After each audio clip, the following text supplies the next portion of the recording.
Chapter 5. For we know that if our earthly house, this tent, should be torn down, we are to have a building from God, a house not made with hands, everlasting in the heavens.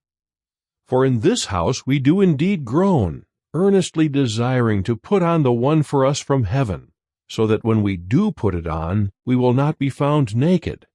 In fact, we who are in this tent groan, being weighed down, because we do not want to put this one off, but we want to put the other on, so that what is mortal may be swallowed up by life. Now the one who prepared us for this very thing is God, who gave us the Spirit as a token of what is to come. So we are always of good courage, and know that while we have our home in the body, we are absent from the Lord. For we are walking by faith, not by sight. But we are of good courage, and would prefer to be absent from the body, and to make our home with the Lord. So whether at home with Him or absent from Him, we make it our aim to be acceptable to Him. For we must all appear before the judgment seat of the Christ, so that each one may be repaid according to the things he has practiced while in the body, whether good or bad. Therefore, since we know the fear of the Lord, we keep persuading men, but we are well known to God. However, I hope that we are well known also to your consciences. We are not recommending ourselves to you again, but giving you an incentive to boast about us, so that you may be able to answer those who boast over the outward appearance, but not over what is in the heart. For if we were out of our mind, it was for God. If we are sound in mind, it is for you.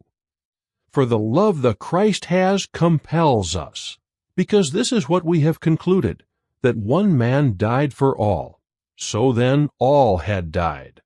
And he died for all, so that those who live should live no longer for themselves, but for him who died for them and was raised up. So from now on we know no man from a fleshly viewpoint. Even if we once knew Christ according to the flesh, we certainly no longer know him in that way. Therefore, if anyone is in union with Christ, he is a new creation. The old things passed away. Look, new things have come into existence. But all things are from God, who reconciled us to himself through Christ, and gave us the ministry of the reconciliation. Namely, that God was by means of Christ reconciling a world to himself, not counting their offenses against them, and he entrusted to us the message of the reconciliation. Therefore we are ambassadors substituting for Christ, as though God were making an appeal through us. As substitutes for Christ we beg, become reconciled to God. The one who did not know sin, he made to be sin for us, so that by means of him we might become God's righteousness.